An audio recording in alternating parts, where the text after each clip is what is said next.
নিৰ্বাচনী সভাৰ মঞ্চত পুনৰ ব্যতিক্ৰমী ৰূপত অৱতীৰ্ণ হল হিমন্ত বিশ্ব শৰ্মা। এইবাৰ নিৰ্বাচনী সভাৰ মঞ্চত বিহু নাচিলে হিমন্ত বিশ্বই। বিহু নাচি ভোটাৰক মোহাচ্ছন্ন কৰাৰ চেষ্টা চলালে মন্ত্ৰীগৰাকীয়ে। নগাঁও সমষ্টিৰ বিজেপিৰ প্ৰাৰ্থী ৰূপক শৰ্মাৰ হৈ কঠিয়াতলীত প্ৰচাৰ চলাই হিমন্ত বিশ্বই। প্ৰাক্তন মুখ্যমন্ত্ৰী তৰুণ গগৈৰ বিৰুদ্ধে পুনৰ আক্ৰমণত হৈ পৰে মন্ত্ৰীগৰাকী। ইংলেণ্ডৰ বুৱাৰী ফৰ্মুলা মতে তৰুণ গগৈয়ে আত্মসহায়ক গোটক কম পৰিমাণৰ সাহায্য দিছিল বুলি মন্তব্য কৰে মন্ত্ৰী হিমন্তই। প্ৰদ্যুৎ ৰকিবুলৰ দামী আৰু ডুপ্লিকেট প্ৰাৰ্থী বুলি কটাক্ষ কৰে হিমন্ত বিশ্ব শৰ্মাই।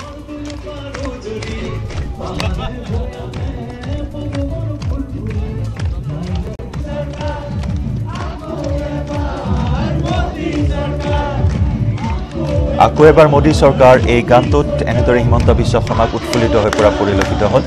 ভোটাৰ ৰাইজৰ সৈতে একেলগে হাত চাপৰি বজাই হিমন্ত বিশ্ব শৰ্মাই প্ৰচাৰ অভিযান চলালে নগাঁৱৰ প্ৰাৰ্থী ৰূপক শৰ্মাৰ হৈ। প্ৰাক্তন মুখ্যমন্ত্ৰী তৰুণ গগৈক আক্ৰমণৰ লক্ষ্য কৰিলে হিমন্ত বিশ্ব শৰ্মাই আৰু ৰকিবুল হুছেইন প্ৰদ্যুৎ বৰদলৈকো কটাক্ষ হিমন্ত বিশ্ব শৰ্মাৰ। আৰু নিৰ্বাচনী প্ৰচাৰ অভিযানত ষ্টাৰ কেম্পেইনাৰগৰাকীয়ে যেন এক প্ৰকাৰ ৰক ষ্টাৰত পৰিণত হৈছে। এনেদৰে প্ৰচাৰ সভাত সকলোৰে দৃষ্টি আকৰ্ষণ কৰিবলৈ সক্ষম হৈছে। ক'ৰবাত যদি ৰোড শ্ব'ত নৃত্য প্ৰদৰ্শন কৰিছে, আন ক'ৰবাত আকৌ নিৰ্বাচনী প্ৰচাৰ সভাত নাচি বাগি ভোটাৰ ৰাইজক আকৃষ্ট কৰাৰ চেষ্টা চলাইছে মন্ত্ৰী হিমন্তই।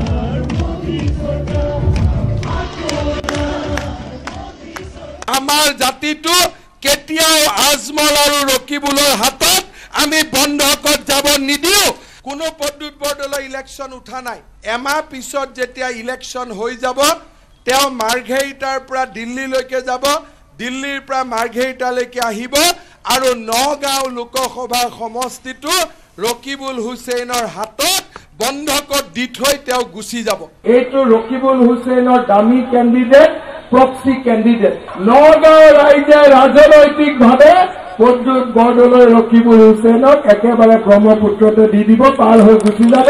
এইখন লাচিতৰ দেশ, এইখন চুকাফাৰ দেশ। কোনোবাই যদি তৰোৱাল ওলাই, অসমীয়া মানুহেও হেংদান কেনেকে ওলাই জানে। সময় আহি পৰিছে। এতিয়া যদি কোনোবাই ভোটৰ যুদ্ধত আমালৈকে তৰোৱাল দেখায়, আমিও হেংদান উলিয়াব লাগিব। সেই সময় আজি জাতিটোৰ কাৰণে আহি পৰিছে। নিৰ্লজ্জভাৱে কংগ্ৰেছ দলটোৱে আজি আজমল ৰকিবুলৰ ওচৰত আত্মসমৰ্পণ কৰিছে। কিন্তু আমাৰ শৰীৰত এক বিন্দু তেজ থকালৈকে আমি আজমল আৰু ৰকিবুলৰ ওচৰত আত্মসমৰ্পণ নকৰো আৰু নকৰো। তৰুণ গগৈ ডাঙৰীয়াই যেতিয়া মহিলাসকলক দেখে কি কয়, আমাৰ গাঁৱৰ মহিলা হেমা মালিনী হ'ব লাগে, মূলা গাভৰু হ'ব লাগে, কয়নে নকয় নেকি? এতিয়া 5,000 টকা যদি 10দি হৰণ কৰে কিমান হ'ল? 500 টকা, হয়নে? নে মোৰ ভুল হলে কব। 10দি হৰণ কৰিলে কিমান? 500।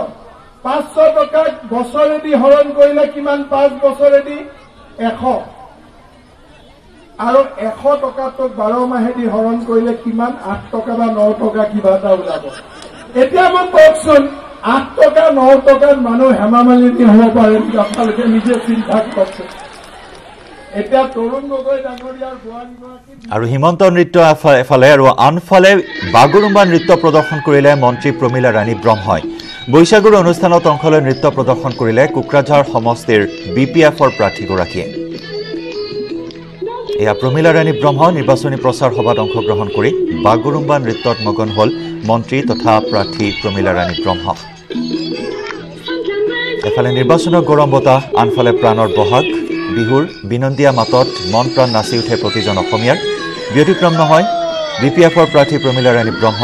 বাগুৰুম্বাৰ তালে তালে নৃত্য প্ৰদৰ্শন কৰি ভোটাৰ ৰাইজক আকৃষ্ট কৰাৰ চেষ্টা চলালে লোকসভা সমষ্টিৰ সংসদীয় কোকৰাঝাৰ লোকসভা সমষ্টিৰ প্ৰাৰ্থীগৰাকীয়ে।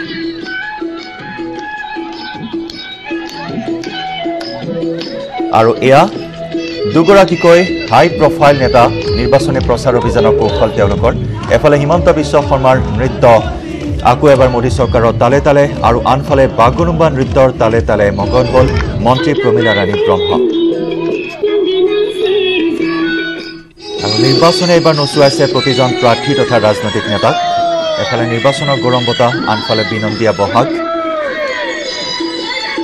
এনে এক পৰিৱেশৰ মাজত বিলীন হৈ পৰিছে ৰাজনৈতিক নেতা প্ৰাৰ্থীসকল দুটা দৃশ্য হিমন্ত বিশ্ব শৰ্মাৰ নিৰবিচ্ছিন্ন প্ৰচাৰ অভিযান আকৌ এবাৰ মোদী চৰকাৰৰ তালে তালে নৃত্য প্ৰদৰ্শন মন্ত্ৰী হিমন্তৰ আৰু আনফালে ইয়া কোকৰাঝাৰত বাগুৰুম্বাৰ তালে তালে নৃত্য প্ৰদৰ্শন প্ৰমীলা ৰাণী ব্ৰহ্মৰ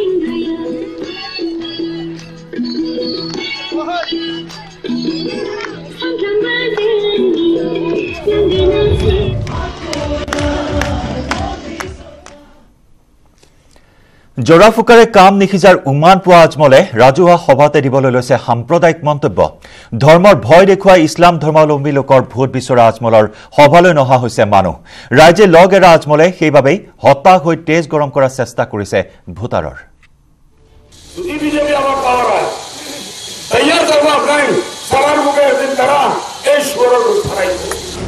বিজেপি ক্ষমতালৈ আহিলে খাব লাগিব গাহৰিৰ মঙহ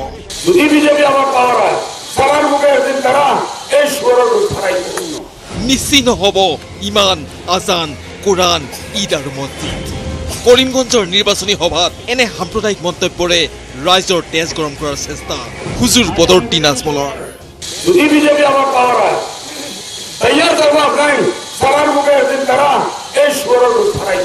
কাষত কৰিমগঞ্জৰ AIDFৰ প্ৰাৰ্থী ৰাধেশ্যাম বিশ্বাসক লৈ এটাৰ পিছত আনটো প্ৰৰোচনামূলক মন্তব্য দি গ'ল বদৰুদ্দিন আজমলে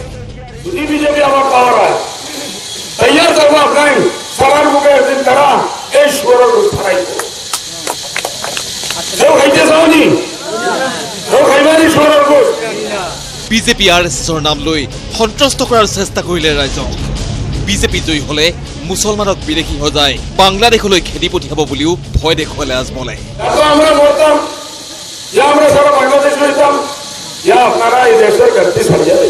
পিছে আজমলৰ ভাষণ শুনিবলৈ সভাস্থলীত নাছিল বিশেষ মানুহ কণমানি কিশোৰ কিশোৰীৰে খালী হৈ থকা চকী পুৰোৱাৰ চেষ্টা কৰিও ব্যৰ্থ হৈছিল উদ্যোক্তা এনে হেৰেঙা উপস্থিতিটো দমি নগৈ AIDF প্ৰধানে আক্ৰমণৰ লক্ষ্য কৰি ল'লে হিমন্ত বিশ্ব শৰ্মা হিমন্তৰ ডক্টৰেট উপাধি নকল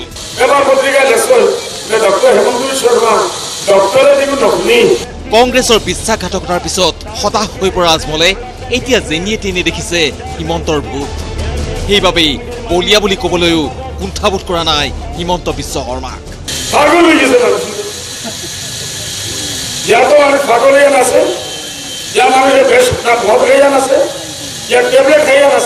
উন্নয়নৰ কথাৰ সলনি এনে সাম্প্ৰদায়িক মন্তব্যৰে ৰাইজক উচতাই জোল খোৱাৰ চেষ্টা কৰা বদৰুদ্দিনৰ ভাষণেও আমুৱাইছে ৰাইজক সেইবাবেই এনে উদংচকী আগত লৈ ডিঙিৰ হিৰ ফুলাই ফুলাই মঞ্চৰ পৰা আবুল তাবুল বকিবলগীয়া হৈছে আজমল চাহাবে কৰিমগঞ্জৰ পৰা গৌৰীস্তন্দি নিউজ 18 অসম নৰ্থ ইষ্ট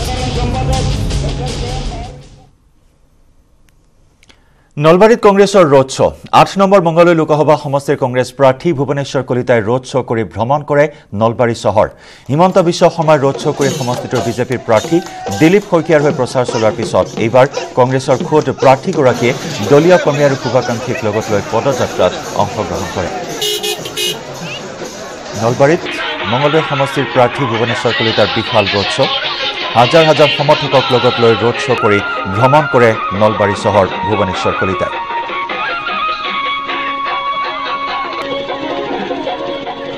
আজি যে বিশাল শোভাযাত্ৰা ৰাইজৰ শোভাযাত্ৰা এইটো কোনো দলৰ শোভাযাত্ৰা বা কোনো চৰকাৰী শোভাযাত্ৰা নহয় ৰাইজৰ শোভাযাত্ৰা সেইকাৰণে বিপুল সংখ্যক লোক আজি ইয়াত উপস্থিত আছে আৰু আপোনাসকলে দেখিছে কিমান সফল সেইটো আপোনাসকলে নিজেই গম পাইছে আমাৰ মংগলদৈ লোকসভা সমষ্টিৰ নিৰ্বাচনত এক পৰিৱৰ্তন আহিব ব্যৱস্থাৰ পৰিৱৰ্তন চৰকাৰৰ পৰিৱৰ্তন আৰু সাংসদৰ পৰিৱৰ্তন আৰু ইফালে মংগলদৈত বিজেপিৰ প্ৰাৰ্থী দিলীপ শইকীয়াৰ হৈ প্ৰচাৰ চলাবলৈ আহি ৰোড শ্ব কৰিলে অসম চৰকাৰৰ মন্ত্ৰী হিমন্ত বিশ্ব শৰ্মাই চপাই উত্তৰ মংগলদৈ হাইস্কুলৰ পৰা ওলোৱা ৰোড শ্বত অংশগ্ৰহণ হাজাৰ হাজাৰ বিজেপি সমৰ্থকৰ ৰোড শ্বত হিমন্ত বিশ্বক সংগ দিলে প্ৰাৰ্থী দিলীপ শইকীয়া বিধায়ক গুৰুজ্যোতি দাস আৰু বিনন্দ শইকীয়াই মংগলদৈ চহৰৰ মাজেৰে আকৌ এবাৰ মোদী চৰকাৰ গীতৰ তালে তালে নাচি বিজেপিৰ সমৰ্থকসকল মতলীয়া হৈ পৰে